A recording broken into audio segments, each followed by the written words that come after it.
Sa ibang balita, pagsalpok ng rider sa palikong SUV sa Magsingal, Ilocos Sur, nakuhanan ng CCTV.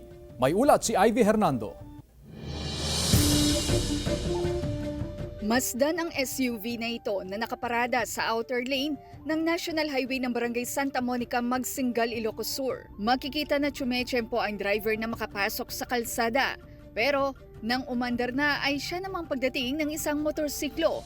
Sumalpok ang rider sa SUV. Actually, kung titingnan natin, yung lapses ay nandito sa may SUV. Kasi in the first place, hindi pa siya mabilis tumakbo, pumasok siya agad dito sa inner lane. Kasi alam naman natin na yung inner lane ay para sa mga fast-moving vehicles. Mabuti na lamang at ligtas ang 29 anyos sa rider na isang pulis na papasok na raw sana sa trabaho sa Ilocos Norte. Nagkaayos na rin daw ang biktima at ang driver ng SUV.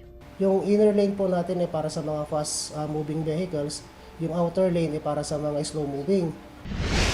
Nagkarambola ang tatlong sasakyan sa tapat ng Magsingal Public Market sa Ilocos Sur. Sa CCTV footage, makikita ang pagbangga ng kotse sa isang motorsiklo at ang motorsiklo sumalpok din sa sinusundan na SUV. Nagtamo ng sugat ang rider. Nagkaayos din ang mga sangkot sa aksidente. Ayon sa PNP, dapat ay nasa 20 to 40 km per hour ang takbo sa mga sentro ng bayan para maiwasan ang anumang aksidente. Ivy Hernando, 1 North Central Luzon.